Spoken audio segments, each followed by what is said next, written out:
Jika coaching ditujukan untuk memaksimalkan potensi personal dan profesional klien atau coachee Anda, lantas apa bedanya dengan mentoring, training, consulting, dan counseling?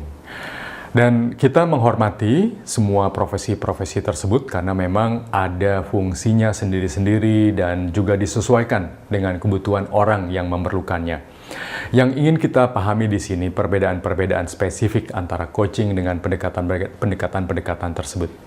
Coaching dengan mentoring. Mentoring pada dasarnya mengajari orang bagaimana ia yang tidak tahu kemudian dimentor agar ia tahu. Sementara coaching memfasilitasi perubahan perilaku dan juga perubahan mindset dari orang itu yang dia sebetulnya sudah tahu, kali ini dia menjadi lebih tahu lagi. Seperti misalnya di dunia olahraga. Semua klub yang menjadi juara selalu punya coach. Bukan berarti si atletnya tidak tahu bagaimana caranya katakanlah bermain sepak bola, tetapi bagaimana memaksimalkan potensi yang sudah mereka ketahui itu menjadi sebuah kinerja.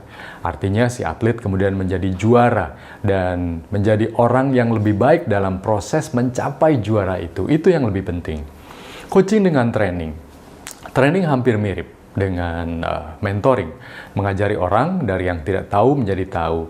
Yang berbeda dengan mentoring adalah durasinya. Kalau mentoring itu jangka panjang, sementara kalau training biasanya jangka pendek. Jadi perbedaan coaching dengan training pada akhirnya ada di siapakah yang lebih dominan di dalam proses interaksi itu. Kalau coach itu sebetulnya tidak banyak berbicara karena tidak banyak mengajari, tetapi memfasilitasi ide-ide baru. Sementara kalau trainer lebih banyak berbicara di kelas karena memang transfer ilmu atau skill kepada orang yang hadir di kelas tersebut.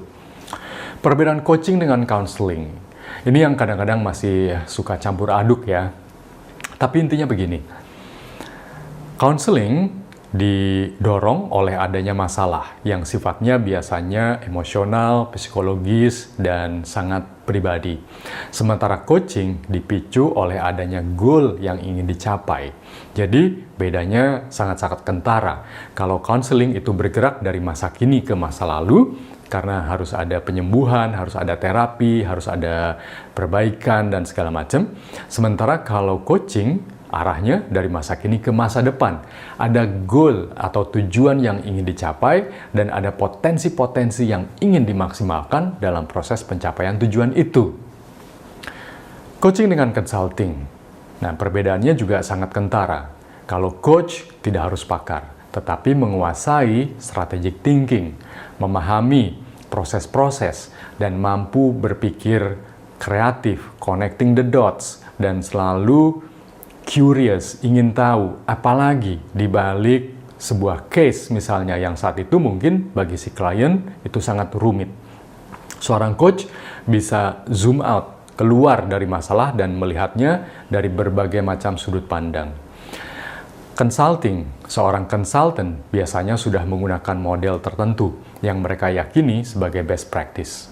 Karena memang model ini terbukti ampuh katakanlah ya di banyak klien dan industri-industri lain. Jadi konsultan biasanya cenderung untuk menggunakan pendekatan yang ia sudah yakini itu berhasil. Jadi bedanya di situ. Meskipun ada banyak perbedaan, kemampuan coaching atau yang nanti kita pelajari dalam bentuk kompetensi-kompetensi itu tetap nantinya berguna jika Anda seorang mentor, Anda seorang trainer, Anda seorang counselor, seorang consultant. Pada ujungnya bukan soal ini coaching atau ini consulting, training atau mentoring. Ujungnya adalah bagaimana Anda sebagai seseorang itu bisa bermanfaat bagi orang lain.